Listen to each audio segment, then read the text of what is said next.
इंसान अपनी ही बनाई हुई जंजीर में कई बार जकड़ जाता है। वो दूसरों की बनाई हुई जंजीर को आसानी से तोड़ देता है, पर अपनी बनाई हुई जंजीर में से बाहर नहीं निकल सकता है।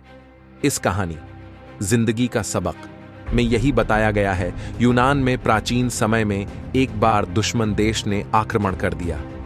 एथेंस पर हमला करने के बाद सारे प्रतिष्ठित लोगों को पकड़ लिया गया। 100 प्रतिष्ठित लोगों को जंजीरों में बांधकर बेड़िया पहनाकर जंगल में फेंक दिया गया ताकि उनको जंगली जानवर खा जाए। उन 100 प्रतिष्ठित लोगों में शहर का एक प्रतिष्ठित लोहार भी था। उसकी कारीगरी के किस्से दूर दराज के गांवों तक फैले हुए थे। उसकी बनाई हुई जंजीर को कोई तोड़ नहीं सकता था। बंदियों को जब जंगल की ओर ले जाया जा रहा था तो वो सभी लोग काफी दुखी हो रहे थे, लेकिन उन सबसे विपरीत वह लोहार गाना गुनगुना रहा था।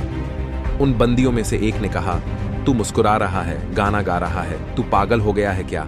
हम मरने की ओर जा रहे हैं, लगता है तू होश में नहीं है। उस लोहार ने कहा, मैं लोहार हूं, मैंने जीवन भर जंजीर बनाई है, बेड़िया बनाई है। जो बना सकता है वो मिटा भी सकता है। घबराओ मत, मैं अपनी ही नहीं तुम्हारी भी जंजीरें तोड़ दूंगा। लोहार ने सभी से कहा कि तुम सब चिंता मत करो, बस एक बार इनको हम सभी को फेंक कर चले जाने दो। दुश्मन उनको जंगल में छोड़कर भाग गए। रात होने वाली थी। सारे लोग इकट्ठा होकर लोहार के पास आए। और ये क्या?